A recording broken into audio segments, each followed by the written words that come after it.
Social media, every single day of 1.3 billion people use this it every single day. Crazy, right? Tap their ways through social media, yet most of them have never spent a full 24 hours inside a endless web. But me, being the reckless trap kid that I have decided to dive headfirst into this dark world, this imaginary society that fills our mind, distorts our reality, and keeps us trapped in an endless flow. Will I lose my mind or conquer this intensity? Let's go ahead and find out. Caregivers and 5 children heard the terrifying sound of the impact. The teachers managed to grab the kids and rush them to the exit just seconds before the flames engulfed the building. Thanks to quick reaction, no one in the center was harmed. The police launched an investigation, but it seemed like the malfunctioning engine hadn't been given enough attention in the hangar. However, the chilling truth is that you don't have to be in a plane crash to meet a tragic end. British woman Elena Struthers-Gardner had experienced 2 fatal falls in her life. At 21, she fell from a horse, sustaining a severe injury that left her disabled. From then on, due to her spinal deformity and coordination issues, she fell often. But despite this, Elena lived happily with her wife, Mandy, until she turned 60. Then, on November 22, 2018, Elena was at home drinking from her favorite glass with a metal straw. Mandy had always warned her to be careful, suspecting that these straws could be dangerous for people with limited mobility. And unfortunately, her fears came true. Out of nowhere, Elena lost her balance and fell, and the 8-inch metal straw went straight into her eye. She sustained a severe traumatic brain injury and passed away the next day in the hospital. This is especially terrifying because no one is safe from such fatal accidents. Sometimes, though, tragedy strikes when everything seems to be going perfectly. 23-year-old Peter Bioksongzuala had never been more nervous. His team, Bethlehem Vangthlang, part of an elite Indian amateur league, was about to take a free kick. In the 62nd minute, his teammate finally took the penalty shot, but when the goalkeeper deflected the ball, Peter dashed in for the rebound and scored. He immediately began celebrating with a series of victory flips.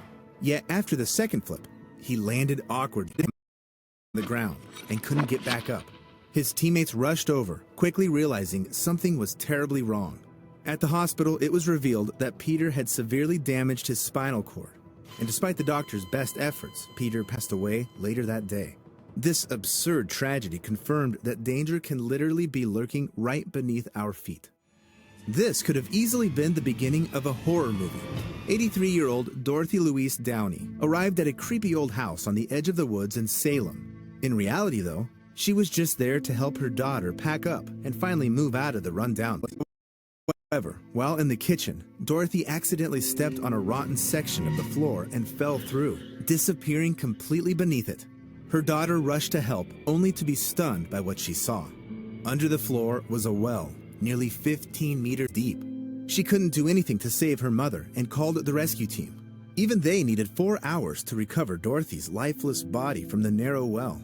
Neither mother nor daughter had any idea the deadly shaft existed, and it claimed Dorothy's life just as she was visiting the house for the last time. This coincidence feels like the result of some curse, just like the next story.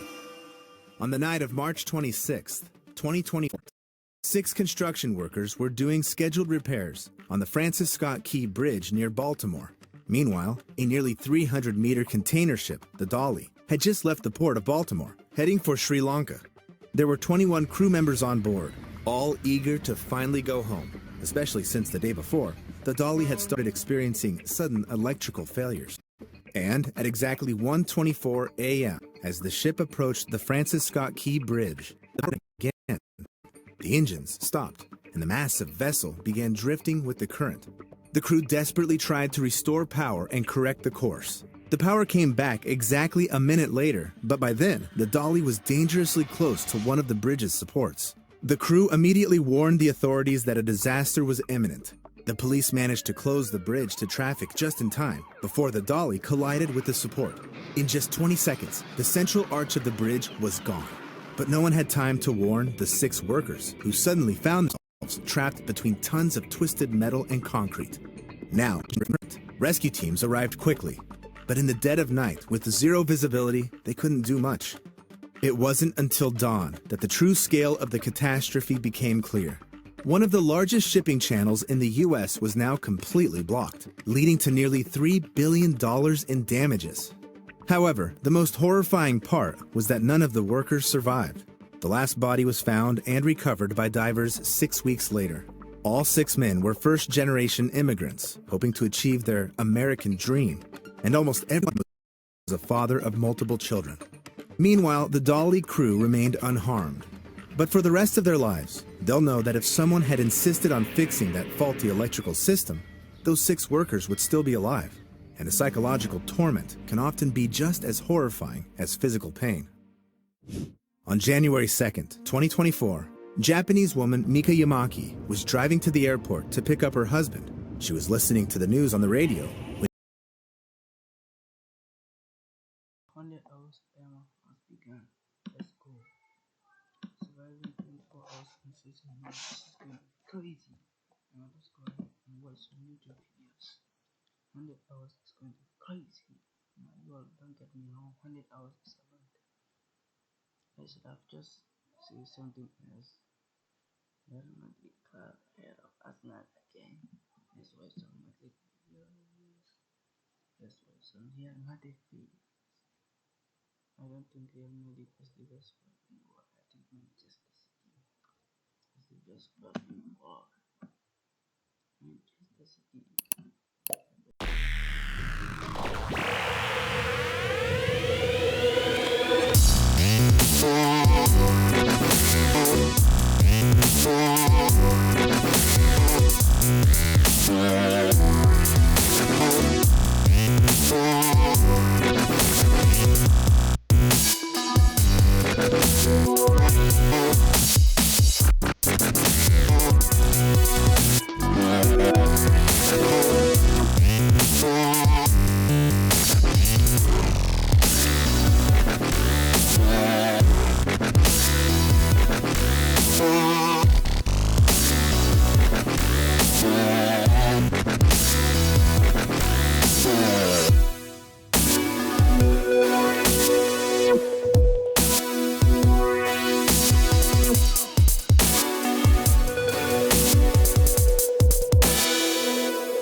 Bro, where's Asensio?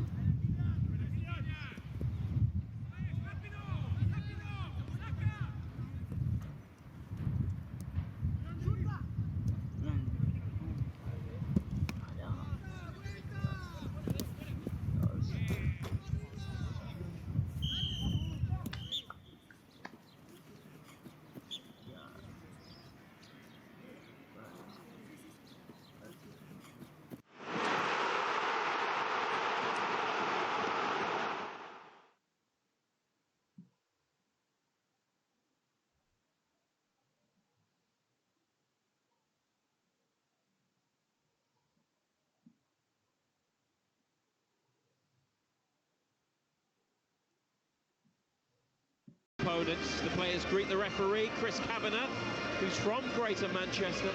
His last Newcastle match was the 2-1 home defeat by Fulham in February. Man United ready to kick off. Newcastle United without Eddie Howe.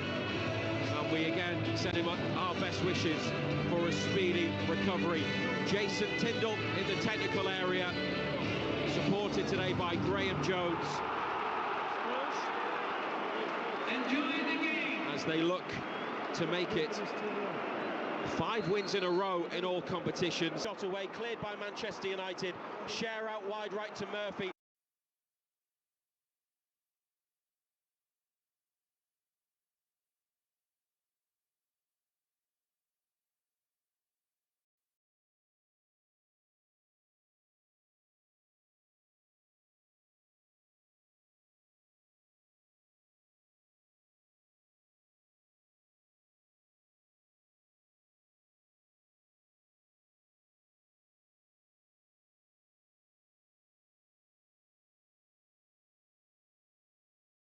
Quick pressure on.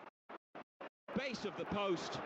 37 minutes. Newcastle United 1, Manchester United 1.